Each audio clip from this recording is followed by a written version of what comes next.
بسم الله الرحمن الرحيم. السلام عليك يا أبا عبد الله، السلام عليك يا ابن رسول الله، السلام عليك يا خيرة الله وابن خيرته، السلام عليك يا ابن أمير المؤمنين وابن سيد الوصيين، السلام عليك يا ابن فاطمة سيدة نساء العالمين، السلام عليك يا ثار الله وابن ثاره والوتر الموتور، السلام عليك وعلى الأرواح التي حلت بفنائك، عليكم مني جميعا سلام الله أبدا ما بقيت وبقي الليل والنهار.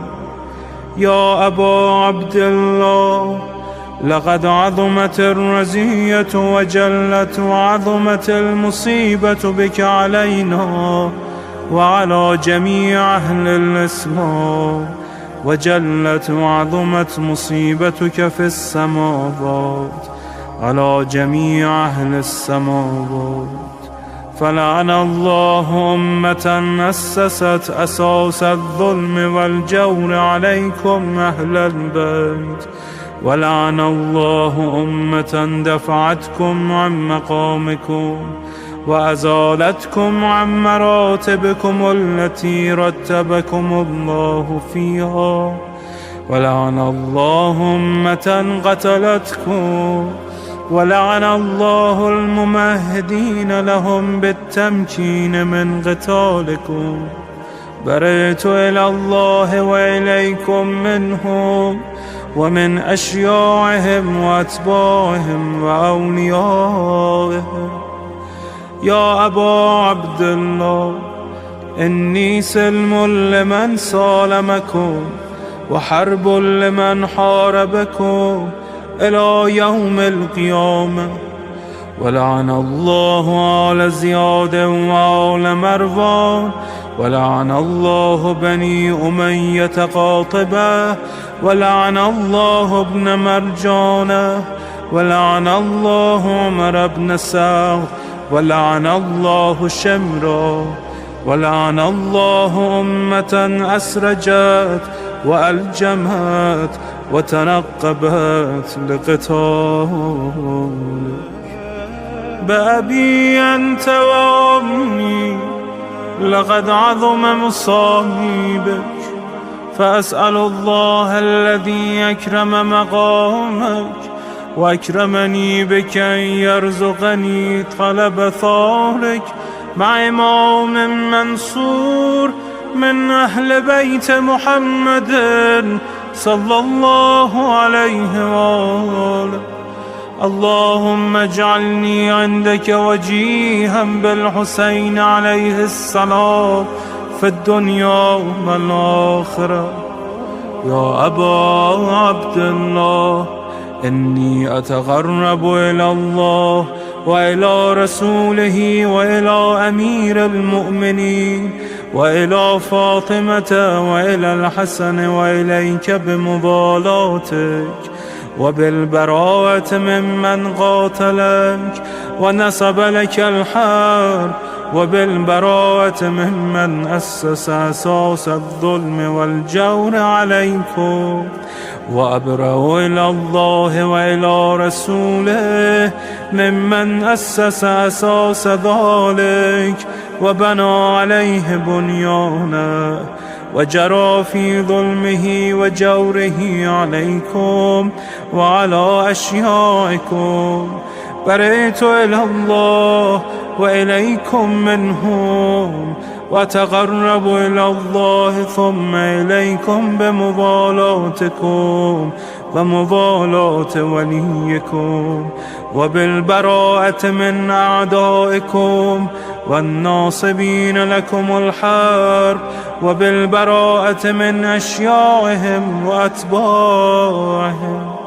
إني سلم لمن سالمكم وحرب لمن حاربكم وولي لمن والاكم وعدو لمن عاداكم.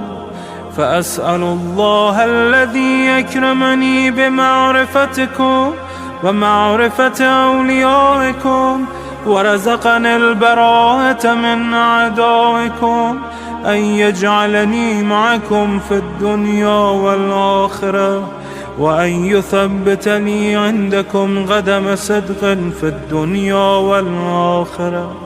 وأسأله أن يبلغني المقام المحمود لكم عند الله، وأن يرزقني طلب ثاري مع إمام هدى ظاهر ناطق بالحق منكم.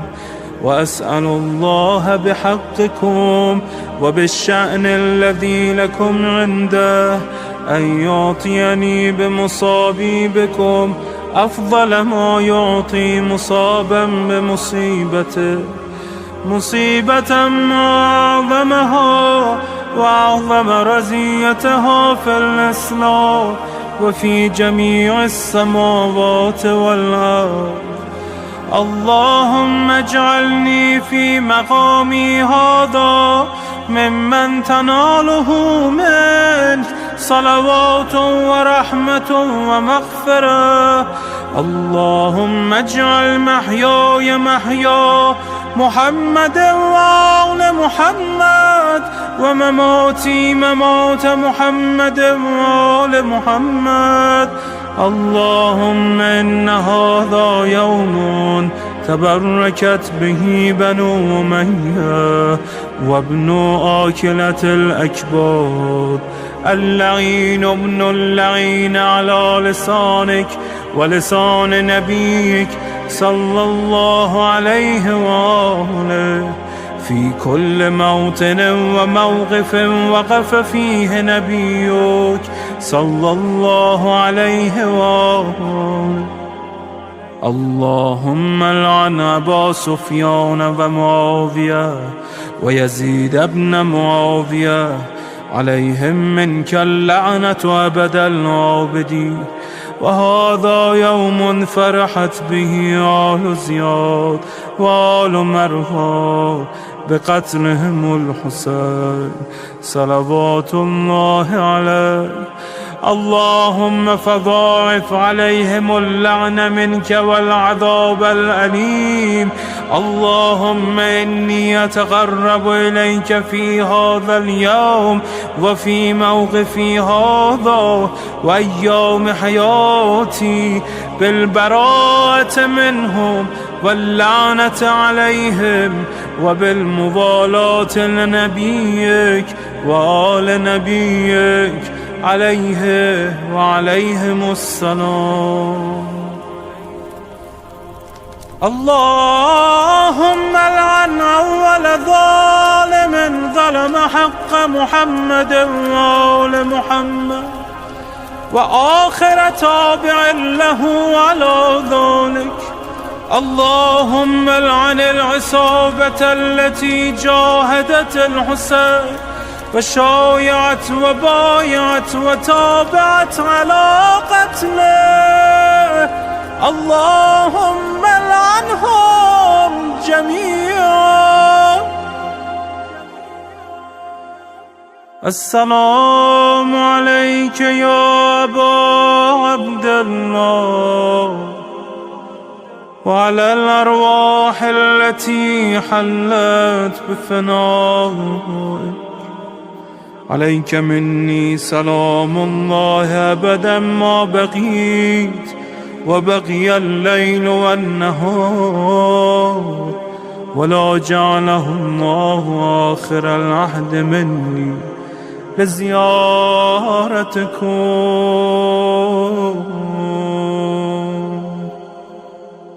السلام على الحسين وعلى علي بن الحسين وعلى أولاد الحسين وعلى أصحاب الحسين. اللهم خص أنت أول ظالم باللعن مني وابدأ به أولا، ثم العن الثاني والثالث والرابع. اللهم العن يزيد خامسا، والعن عبيد الله بن زياد وابن مرجانة وعمر بن سعد وشمرة وآل أبي سفيان وآل زياد وآل مروان إلى يوم القيامة. اللهم لك الحمد حمد الشاكرين لك على مصابهم. الحمد لله على عظيم رزيتي. اللهم ارزقني شفاعة الحسين يوم الورود، وثبتني قدم صدق عندك مع الحسين وأصحاب الحسين الذين بذلوا مهجهم دون الحسين عليه السلام.